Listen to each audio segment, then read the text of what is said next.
What is up guys? This is my day 6 ng pagpapasarap. So ito guys, ito na naman guys ang aking panibagong vlog, panibagong video, panibago na naman to guys. So ito na, nasa day 26 na tayo guys. So ayan, inumpisahan ko na agad kakagising ko pa lang dyan, kaya inumpisahan ko na agad uminom ng tubig at saka nag-take ng aking creatine guys. Sa gusto mag-take ng creatine guys, nakakatulong ito mag-enhance ng ating mga performance sa gym at ang ating mga na-help nito yung recovery ng ating mga muscles sa katawan. Malaking tulong to sa journey natin guys, lalo na kapag nagpapasarap ka. So yun guys, nagpi-flex na ako dyan. So sa mga nagtatanong guys kung saan ko ito nabili, lalagay ko na lang yung link sa comment section guys, paki-click na lang. So ayun na nga guys, katapos ng mag-take ng creatine guys. So nag-flex na tayo ng katawan at saka inumpisahan na rin natin magkape. Kasi guys, yan lang muna yung breakfast natin ngayon guys, magkape.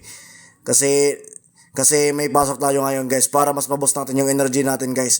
So ayun guys, nasa 26 na tayo guys, pero medyo nakikita na natin yung progress natin sa pagpapasarap natin guys. Yan.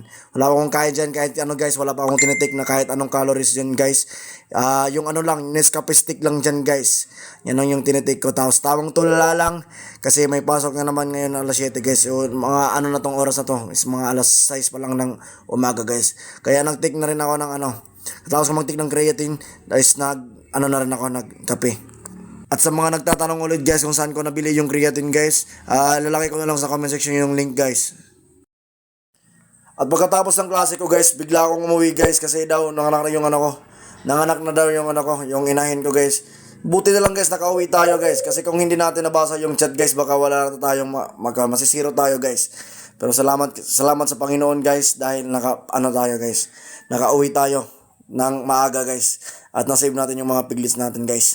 So yun guys, kaya nag-video ako ngayon guys is para kasi hindi ako makaka-video ngayon guys kasi magbabantay ako guys, mag-grind ako ngayon. Mas walang tulugan to guys.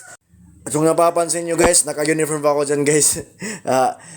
Inano ko lang yung damit ko guys, kasi baka magkaugaw yung uniform ko guys. Napapansin nyo guys, naka-pants pa ako guys at naka-uniform pa ako ng shoes ko. So yun guys, dali-dali ko na lang inalis yung mga piglets ko guys, baka kasi maipit. So yun guys, yan, buti na lang talaga nakauwi tayo guys. At pagkatapos natin kumbantay guys, pinabantay ko muna kay Papa guys kasi pinaway ko muna siya guys. Kasi wala pa akong lunch guys, hindi pa ako nakakain guys ngayong lunch. So ayun guys, kumain muna ako guys bago magbantay kay Ungart guys. Ungart kasi yung pangalan ng baboy ko guys, yung inahin ko guys. Kasi idol ko si Boss Ungart. Boss Ungart! Yung si Joseph Sabelo guys, yung nasa sa Cebu. Yun guys yung idol ko guys. So yun guys, kumain na nga ako dyan guys. Meron akong 200 grams of white rice at saka meron akong repolyo guys at saka may manok. Yan guys, high protein and 200 grams carbs, balanced diet to guys. So yun guys. So hanggang dito lang muna sa video na to guys. Make it follow na lang ako, pa-like and share na rin.